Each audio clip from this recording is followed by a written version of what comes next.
Allah.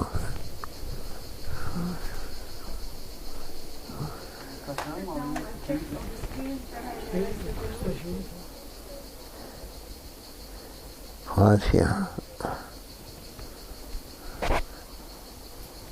Esselamu aleyküm. Ve aleykümselam ve rahmetullahi ve berekatuhu. Ey Allah'ın kulları,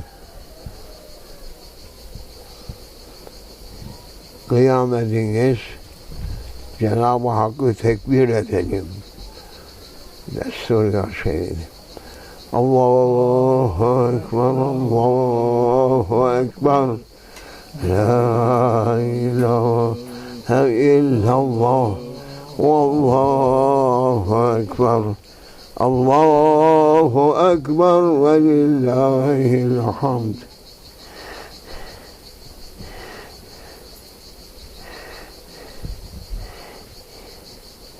Yerlerin, göklerin sahibi, Rabbi olan Rabbimiz, seni tekbir ederiz.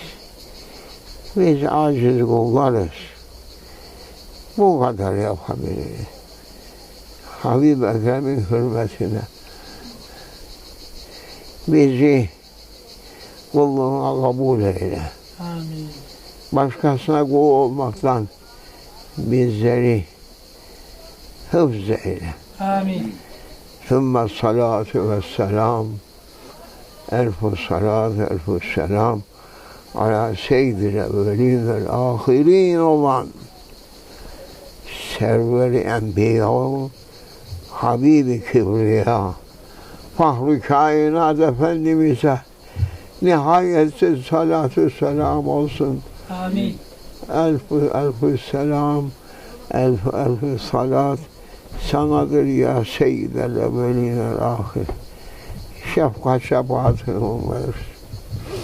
Ey bu dünyanın üzerinde tasarruf sahibi olan Allah'ın muhlis kulları, biz sizin imdadınızı isteriz. Bilahas hususuyla kutbu mutasarrif olan mübareğin bize nazarını isteriz. Bu dünyayı zelzeleye, zelveleye verecek hitap isteriz. Manevi gücü göstermek için izin talep ederiz. Biz bir şey yaramayız ama ne yapalım? Arzumuz bu. Cenab-ı Hakk'ın emrini tazim. Allah emrin uludur. Emrin tutan kuludur. Ey insanlar! Rabbinizi tanıyın. Emrini tutun. Değilse işiniz yamandır. Size eman verilmez. Söyleyelim.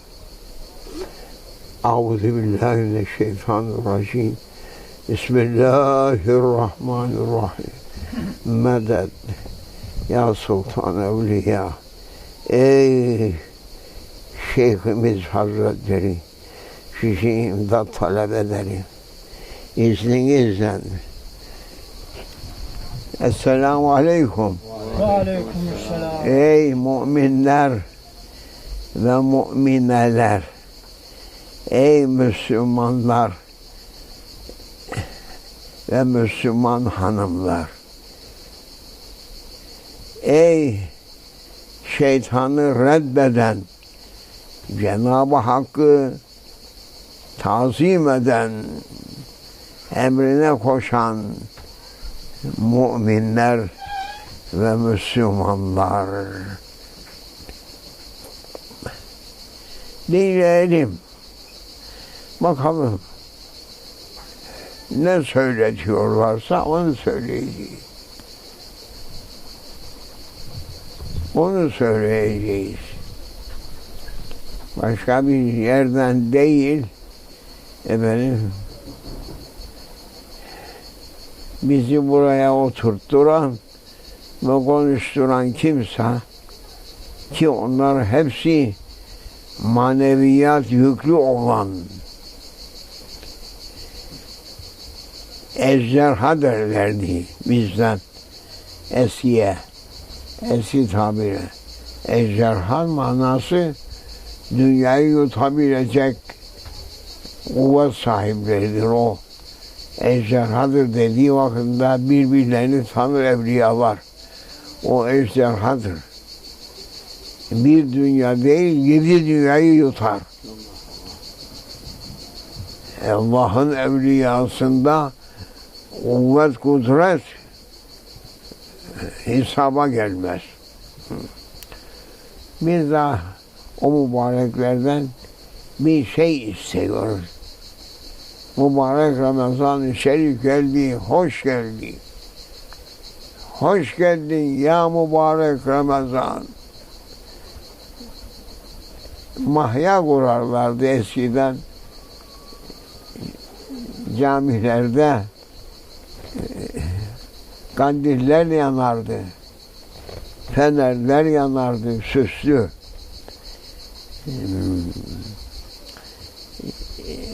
Biz bir parça ucuna yetiştik de hasretini taşıyoruz. O günlerin ki herkes teknoloji belasından uzaktılar. Teknoloji insan hayatını alt üst etmiş.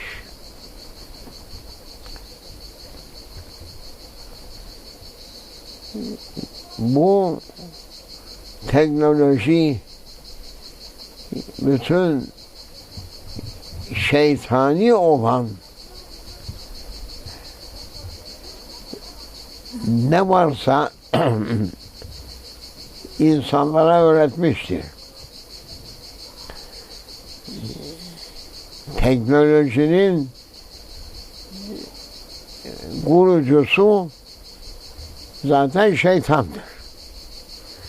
Binaenaleyh teknolojinin her getirdiği şey insanoğlunu azdırmıştır. Huzurunu kaçırtmıştır. Hayatının tadını bozmuştur.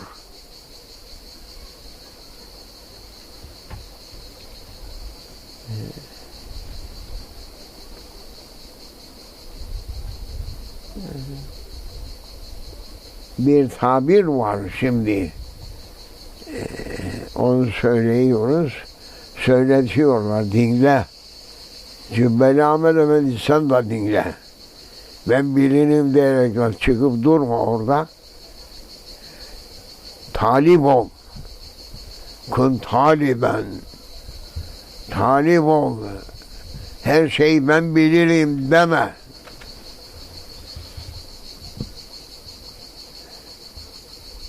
Boyunu aşma yukarıya. Ölü de Allah'ın kullarıdır. Bizim vazifemiz Cenab-ı Mevla'nın emri fermanı ve zekkir. Aleyhisselatü vesselam Efendimiz'e hitabı Cenab-ı Hakk'ın hatırlat diyor. Allimhum demiyor orada da ve zekkir fe inne zikra tenfa'ul mu'minin değil mi? Hatırlat. Gaflete düşmüş olabilir. Allah'ın kulları benim ümmetlerim. Hatırlat. Ki kardeşim, babam, baba deme, baba de. Ne için? Baba, Osmanlı baba demedi hiç. Babam dedi. Babamız. Neden babamız diyor?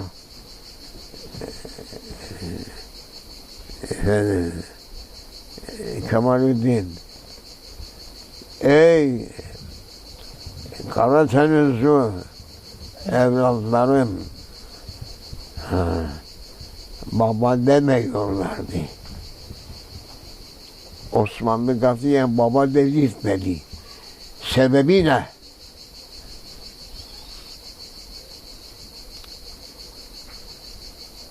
Çünkü baba Hristiyanlar kendi papazlarına söylediler. Baba ona benzememek bizim vazifemizdir, emirdir. İmansızlara benzemeyin.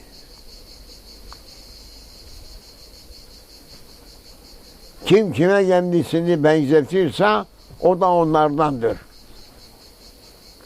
Her kim kendisini cehennem ehline benzetirse efendim o da cehennem ehlidir. Babam deme. Bırak Karadenizler, ne kadar akıllısın be siz. Baba desene, ne dersiniz size? Efendim bizim eskilerimiz baba derdi. Bilir, Evet efendim. baba denir. Baba demedik biz. Ama millet kibarlaştı da babam. Babam papaz be. Papazla söylerler baba diye. Sen ne alışsın çocuğu? Sana baba desin. Sen papaz mısın? Haberi yok milletin. Milletin haberi yok. Babam diyor. Büyük babam, büyük papaz. Baba küçük papaz. Baba deme. Babam de. Karadenizliler.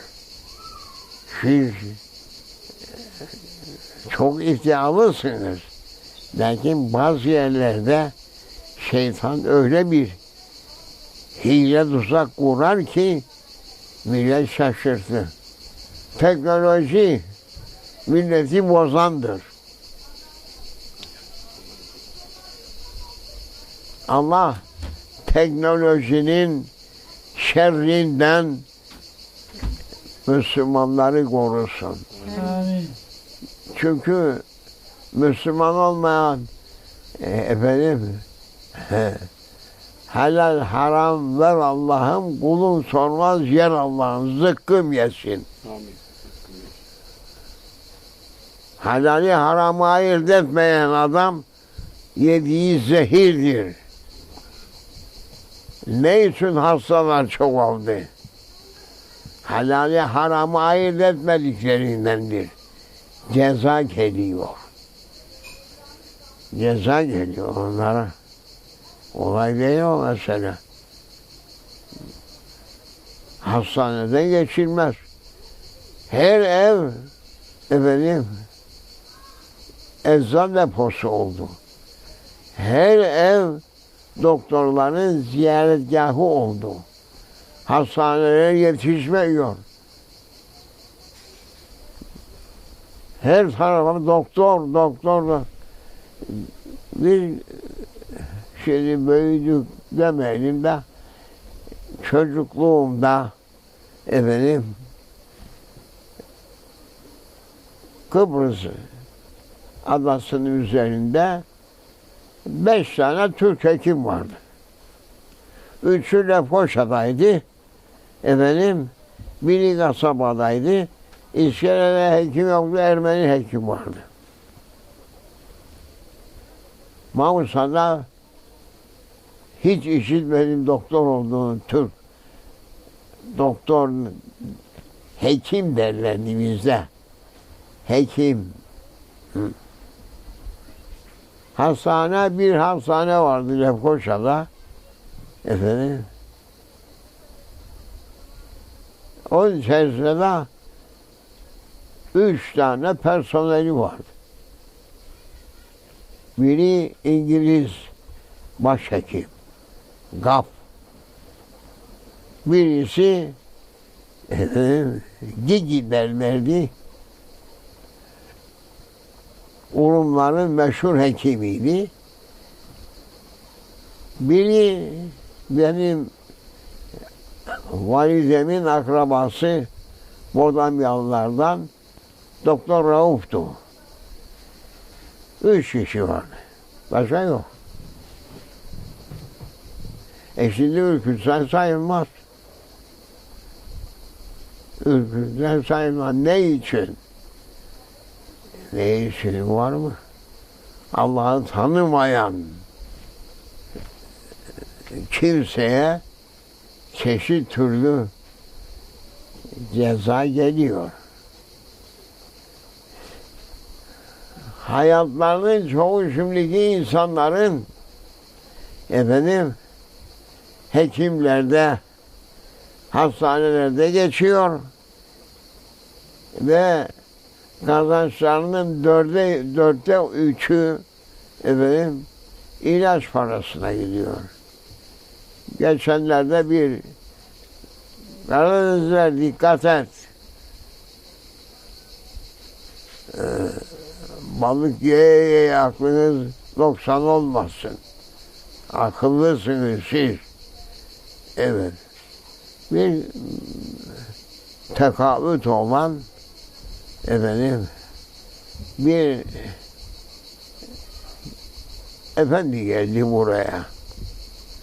Bu bir sohbet. Umumi insanlara hitaptır bu. Yani ders vermiyoruz, biz sohbet ediyoruz burada. İsteyen dinlesin, isteyen kopcalasın. Evet. Haşa minel huzur, bir meclise bazen it gelir, bir sağa sola bakar, bir şey var mı bize göre, bulmayınca burnunu kaldırır. Oraya eder, ondan sonra koşarak kaçıp gider. Biz insanız. Müslüman evinde köpek beslemez. Ona da dikkat et. Bunları söyle. Cübbeli Ahmet Efendi. Yüksek alimlerden, ayetlerden, ayet-i kerime ve hadis-i şeriflerden konuşma. Avam sınıfına avam sınıfının lisanı ve anlayış seviyesine göre söyle. Ben kendimi göstereceğim bu millete, birinci sınıf adam benim diyerekten nefsine uyup sakın konuşma. Dilini tutarlar sonra.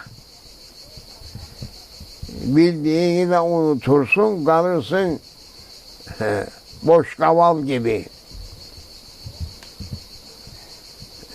Çarpacağız sağa sola.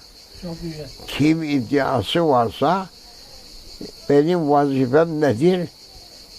Çok haddini aşanı ağır kendi haddine sırasına indirmektir. Ben bir şey bildiğimden değil de işte bize de onu vazife vermişler. Söyletiyorlar. Hasıl kelam geçenlerde bir muallim efendi geldi. Yahu Şeyh Ahmet'in ne muallimi yahu? Muallim nedir? Muallim nedir? Muallim eskiden kullandığımız çocukları talim eden, onlara dinlerini, imanlarını ve Kur'an-ı Kerim'i öğretmek için tayin olunmuş olan kimselerdi. Muallim derlerdi. Şimdi bozdular. Ne oldu bozduklarında? Muallimi bıraktı da öğretmen dedi. Ne öğretmesi ya? Yani muallim dediğimizde dinden mi çıkardık? İmandan mı çıkardık? Öğretmen dediğimiz vakitte efendim cebimiz para mı doldu be? Böyle Karadenizliler neredesiniz? Ki birinci sınıf Müslüman biziz dersiniz. Laz uçakları. Tavuk yeye yeye aklına 90 oldu. Berekat burada Karadeniz'de bizim ihvanımız var da efendim o ses çıkarmazsa demek o millete ses çıkarma. Edepleri kuvvetlidir. Elhamdülillah karşı söylemez onlar.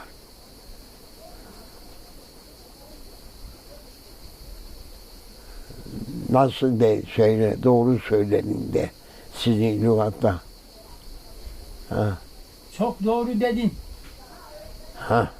Gördün mü? Evet. Ha. Bir şimdi tabirle bir öğretmen bana geldi de efendim ara sıra sohbete talip olur o da ve ziyaretimize geldiği vakitte bana dedi ki Şeyh Efendi diyor rahatsızım. Ne rahatsız? Şeker var bende diyor. Ondan sonra da efendim hastalık koleksiyonu yaptı. Doktorun teşhisi bize her şeyde efendim ayda bir şeye gönderirler tahlile. Tahlile gönderirler diyor. Ve biz bu tahliller sonu efendim ilaçla yaşıyoruz. 3 milyar benim tekavüt maaşım var diyor. İster inan dedi, ister inanma. 3 milyardan 2,5 milyarı ilaç paramdır dedi. Cebinde bir şey yok.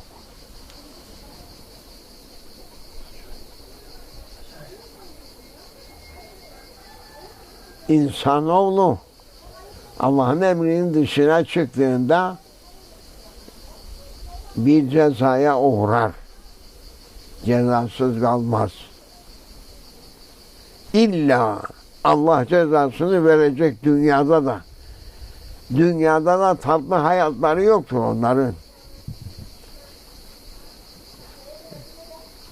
Sosyetik hayat diyor.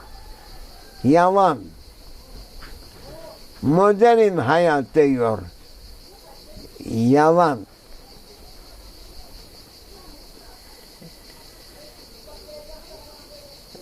Sosyal hayat sürüyoruz.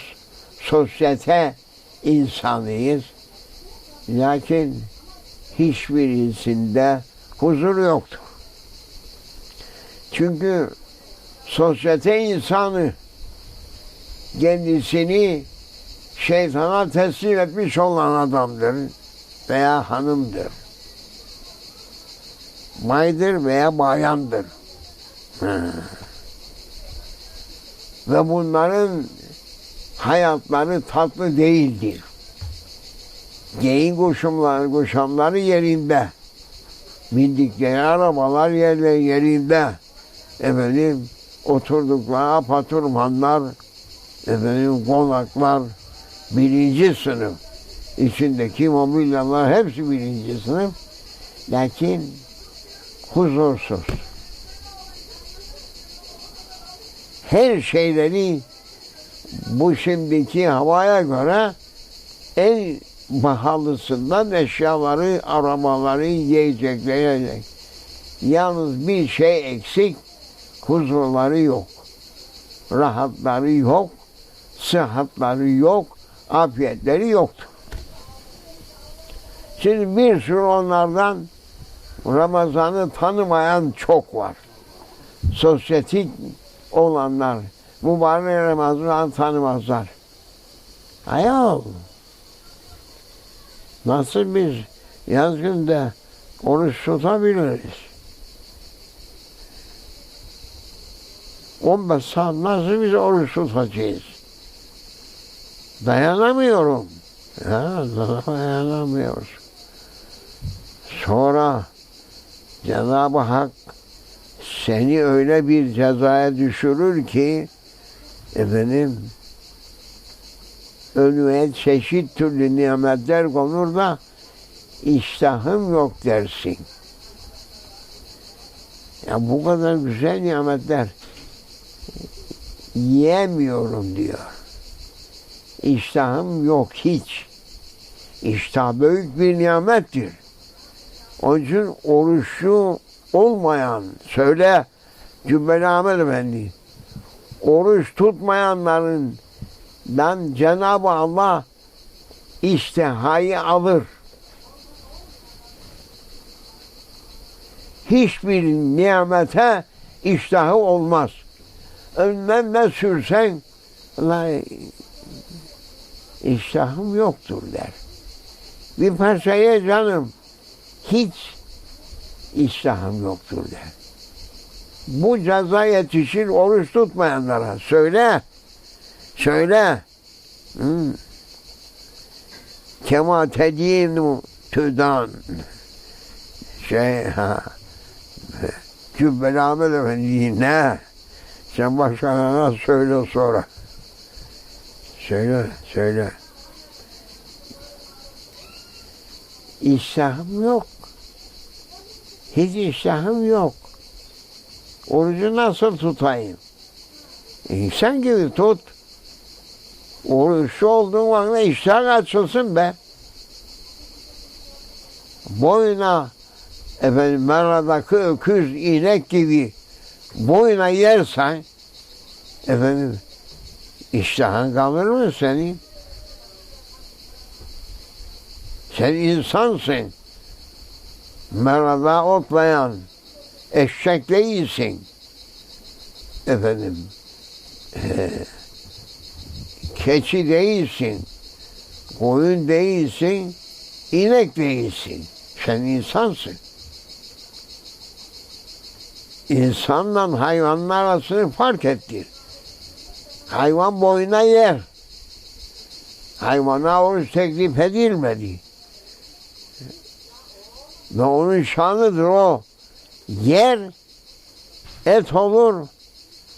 Otu yer, et olur. Süt olur. Yağ olur. Düşünsene. Cenab-ı Hakk'ın kudretine baksana. İnek, öküz, buzağı, tana ovada otlanır.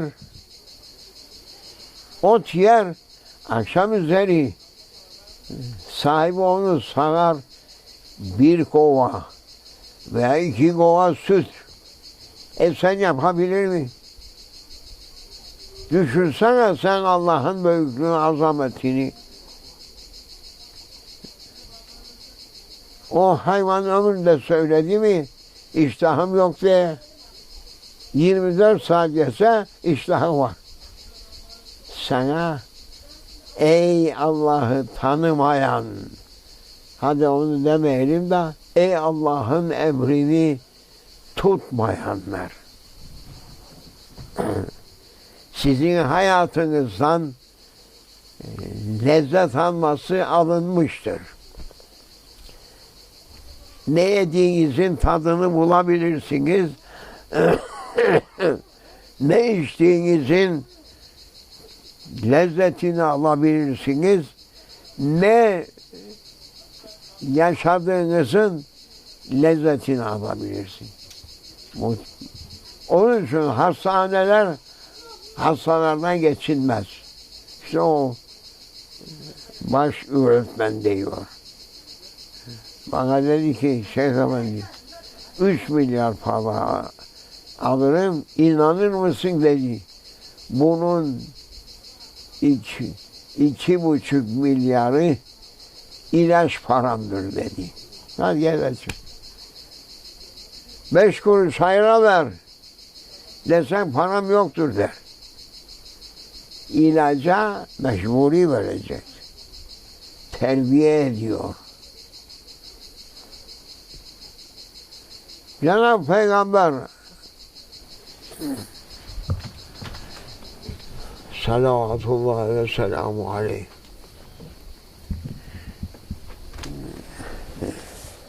ne buyurdu? Söyle Cübbeli Ahmet Efendi ne buyurdu? Hemen ferasetin varsa anlayacaksın. Hastalık üzerine konuşuyoruz.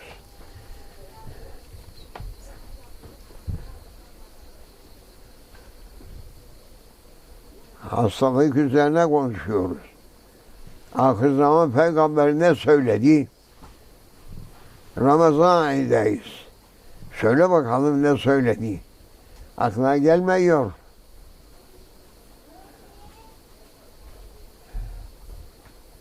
Bu Allah'ın ihtiyar aciz kulu.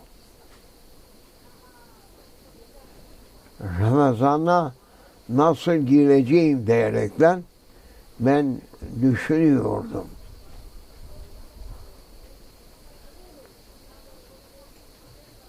Rahatsızlık, evet yaşlılıkla rahatsızlık, hastalığım yok Allah'a şükür. Lakin bizim de ömrümüz asraya doğru yürüyor. Zafiyetimiz dolayısıyla şimdi Ramazan'da nasıl oruç tutacağım diye nefsim oynadı. Onun için Cübbeli Ahmet Efendi'ye söylüyorum. İlk ne söyleyeceksin ahaliye?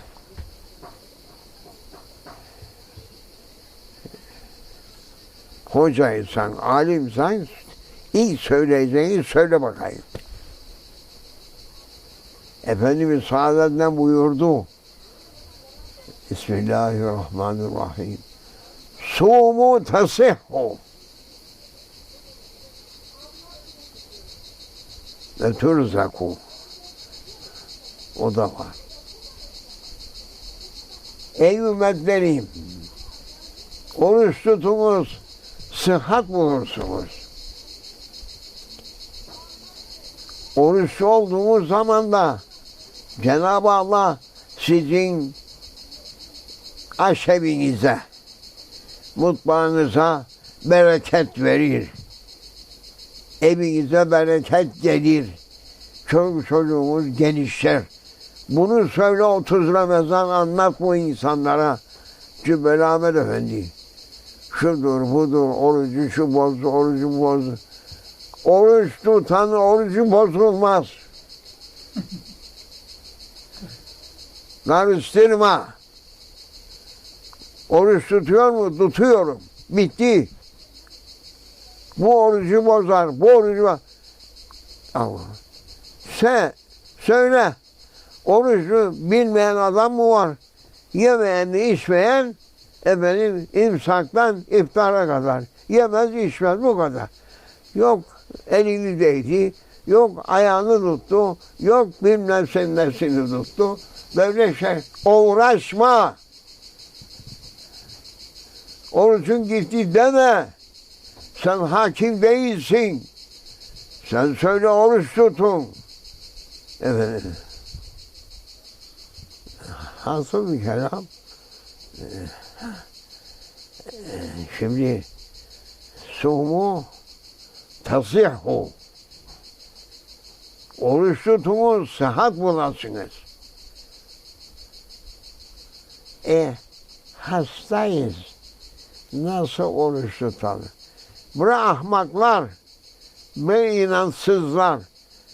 Efendimiz Sultan ve Enbiya aleyhissalatu vesselam Hazretleri oruç tutun, sıhhat bulasınız dedi. İlaca muhtaç bırakmaz Cenab-ı Allah. Bunu söylüyor. Söylesene millete. Ne bu? Alimlik sataracak. Bunu söyle millete. Ey insanlar! Kainatın efendisi oruç hakkında ifadesi birinci budur. Sumu tasihhu. Oruç tutunuz, sıhhat bulur. Hakikaten ben Allah'a şükürler olsun, yaşım söylüyorsam göz değeri.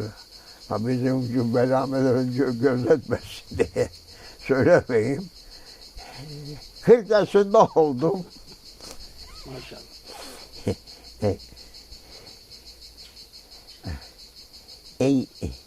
Yaşıma göre şimdi bazı fiziki yapımızın zafiyeti oluyor da onun için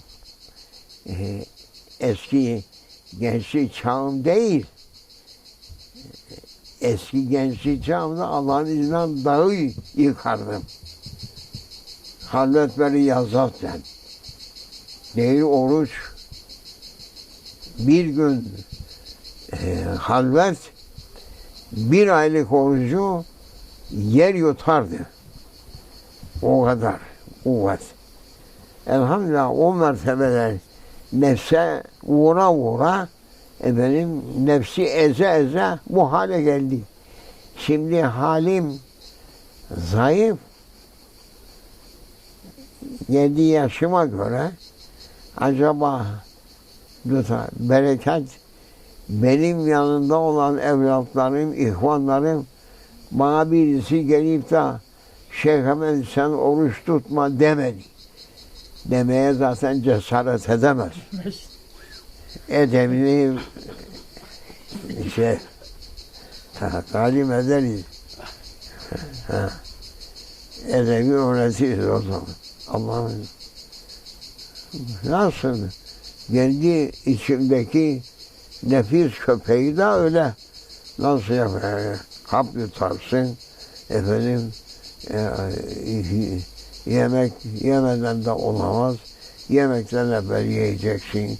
Yemekten sonra yutacaksın. Ama kurbağa mı yutacağız? Yoksa hamsi balık mı yutacağız? Nedir bu? Ne? Bu yüzden sağdan soldan şeytan uğraşıyor. Sen yaşlısın, sana izin var, efendim yemek yiyebilirsin. Bu şeytanın fetvaları. Efendim az yersin, şöyledir, böyledir. İlaçlarına devam edeceksin. Bir şeye yaramayan uydurma şeyler hepsi. Allah'ın hikmeti. Şimdi 3. gün oruç günü bugün. Allah'a şükür. Niyet ettim. Allah rızası için, Peygamber hoşnutluğu için bu Ramazan-ı Şerif'in orucunu tutmaya ölsem de tutacağım dedirtti.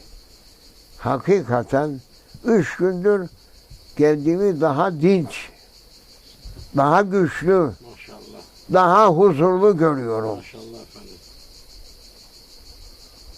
Ramazan'dan evvelki halimi 7 defa daha alasını Maşallah. sadaka Resulullah, Peygamber aleyhisselam.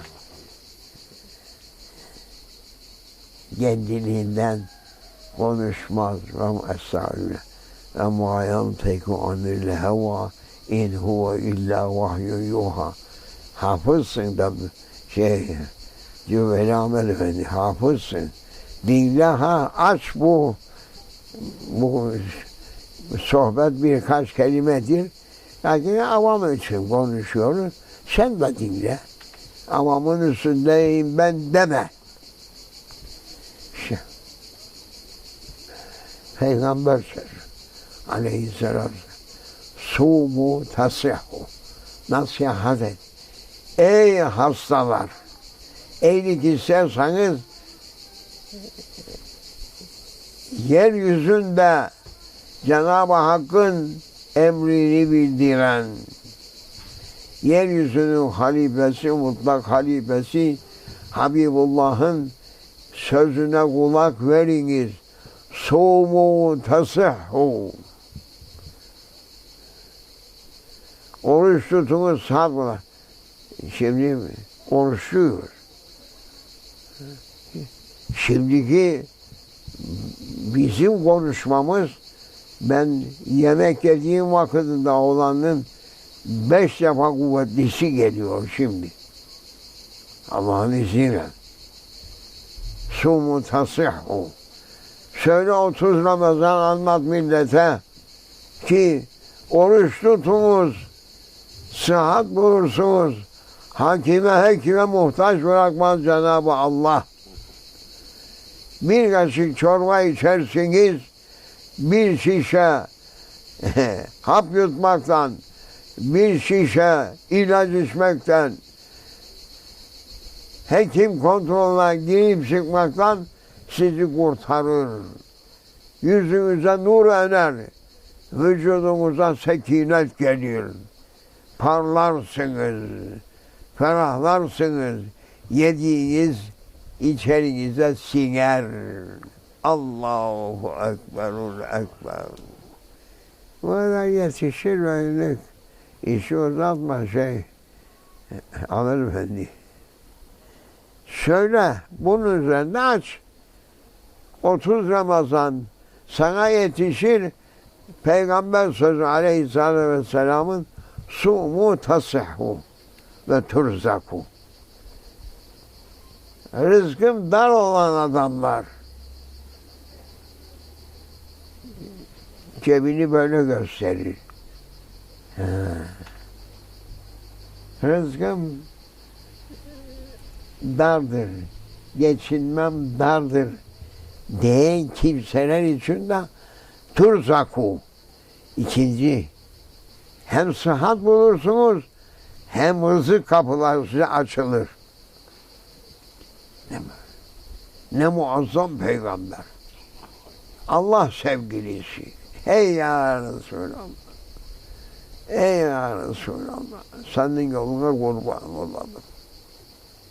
Ey Habiballah. Sen ümmetlerini, Allah'ın kullarını ne güzel yola çekersin. Şeytanlar nereye çeker ve bu millet kimin arkasına gider? Bu millet şeytanın arkasına gitmekle hayır eder mi? Söylesene bunları sen. Peygamberin arkasındaydın. Peygamber sizi cennete götürüyor. Yok illa cehenneme götürün, arkasına düşersiniz. Ey ya Rabbi sen bizi affet. Ey ya Rabbi bize doğru yol gösterecek kullarını gönder ya Rabbi. Arslanlarından gönder. Ürkmeyenlerinden gönder.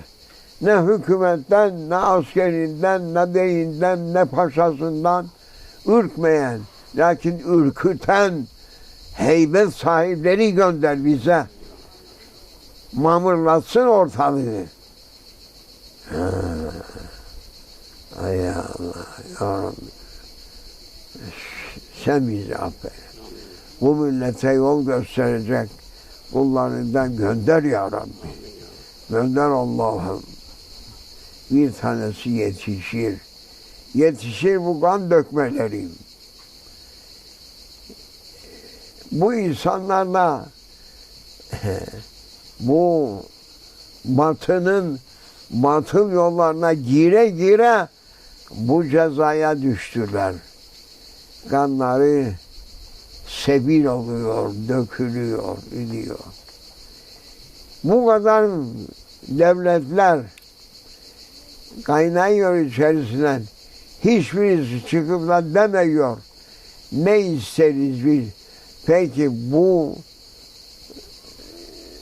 ayaklanmalar, bu memleketteki bu nizam değişsin diyor. İsmi nedir?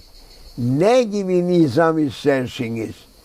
Hepsi de Müslüman memleketleri. Diyemiyorlar. Ahmet Efendi dinler cübbeli. Diyemiyorlar. Bu belalar, bu sıkıntılar, bu öldürmeler, bu insanların birbirlerini vurmaları, ezmeleri, öldürmelerinin sebebi olan adaletsiz şeytan idareleri, bunları kaldırınız ve şeriat-ı garra-ı Ahmediye şeriatı getirin diyen adam yok. Öyleyse çekeceğiniz var. Bir adam gelmiş bir kahvede otururken demiş ki nasılsınız? Hiç sorma demiş nasıl olduğumuzu. Nasıl hükümetiniz? Hükümetimiz batasıca demiş. Hiç ne merhameti var, ne bizi kayırması var, ne bize yardım etmesi var. Bunlar kendi kendilerine olsa insana. Ne müddetesi? İşte seçimler yaptık da bu seçimlerin sonunu ver ya. Seçimler nasıl oluyor? Sen nereden geldin? Aydan Yıldız'la mı geldin ya? Yok ya, bir köyden geliyor. Sen bilmemin seçimde iyi okudun da mı? Efendim, millet istediği adamları seçer ve meclise gönderir. O meclisi o adamlar. Kimdir o adamlar? Ne gibi adamlardır? Kimisi beydir, kimisi paşadır, kimisi okumuş, efendim profesördür, kimisi doktor, kimisi mühendis, kimisi efendim tüccar, kimisi füccar. Bunlardır. Sonra bunlar ne yaparlar? Bunlar otururlar ve bu insanlara efendim bir kanun yaparlar ya. Kanun nereden gelir insanlara? İşte bu demokrasi denilen bir idare şekliymiş. Seçeceksin, seçileceksin. Başka türlüsü daha söylemedim şimdi onu.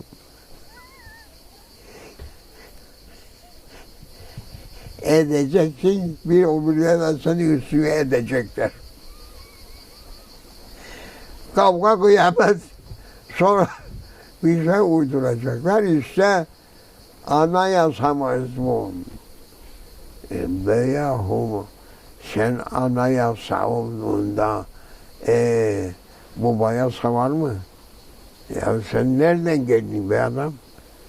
Anayasa dediğinde bu yasası yok.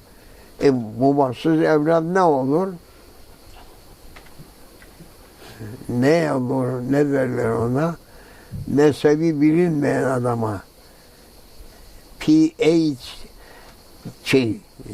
olur. Aşkeme söyleme. İşte onun için bu kavga kıyamet. Ne oluyor sonra? İşte kanun yapıyoruz. Numarası kaç? 1545 numaralı kanun mucibince veya 3500 sayılı yasa hükmünce veya efendim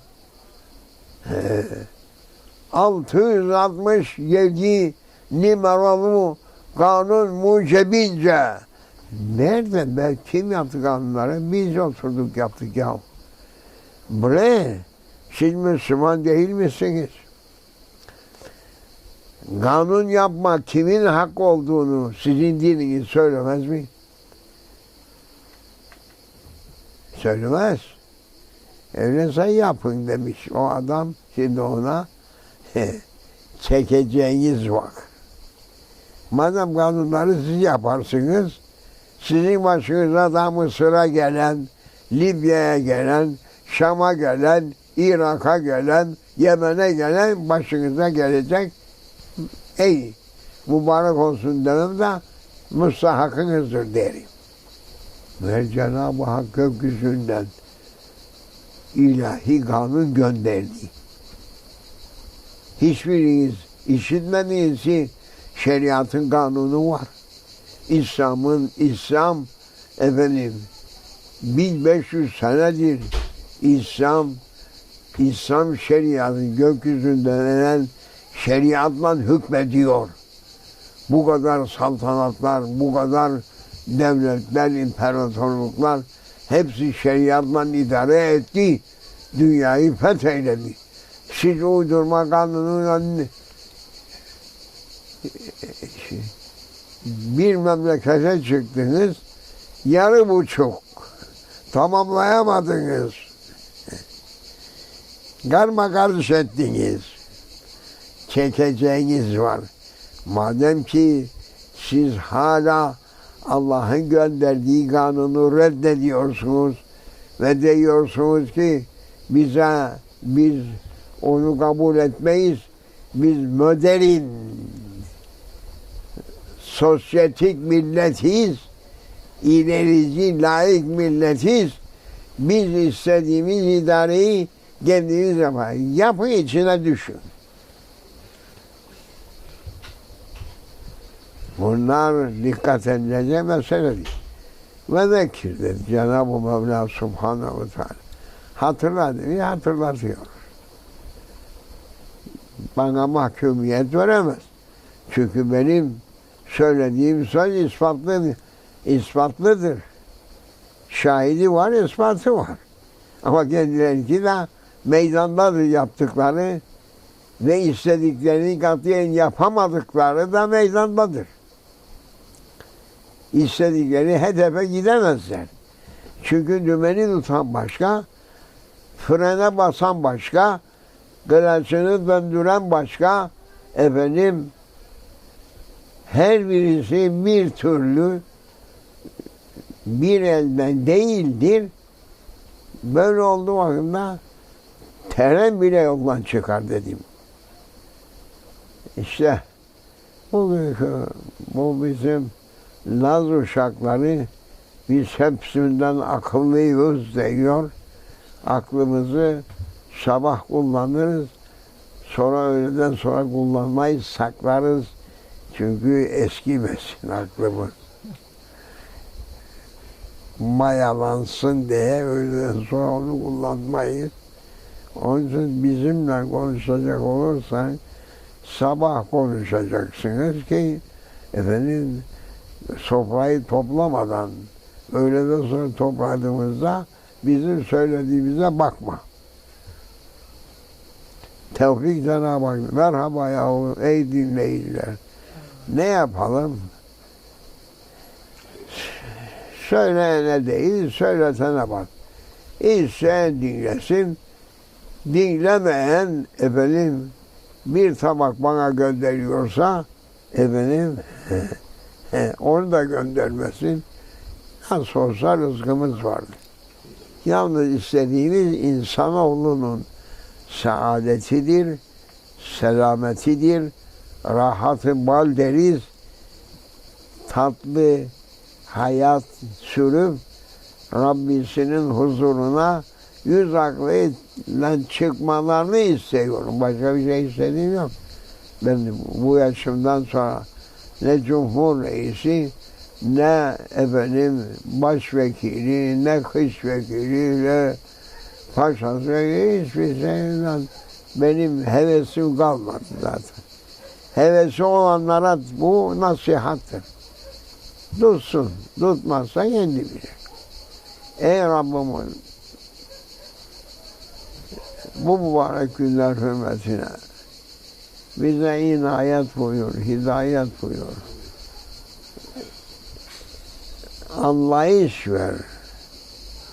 Hanya'yı Konya'yı ayırt edebilelim. Sen lütfeyle. Onlara onların yolunu gösterecek kullarını da gönder bize ya Rabbi. Aman ya Rabbi, tövbe ya Rabbi. Tövbe estağfurullah. Ol Habib-i Ekrem hürmeti için. Ya Rabbi sen bizi affeyle ve senin şeriatı icra edecek sahibi gönder bize ya Rabbi. Fatiha. Subhanallah. Maşallah. Allah sizden de razı olsun. Cenab-ı Allah sizi Yani, başımızdan eksik etmesin. Amin. Amin. Ne Maşallah. yanlışımızı Allah affeylesin. Maşallah. Maşallah efendim. Allahu Ekber. 2 rekat kılayım şükür ediyor Allah.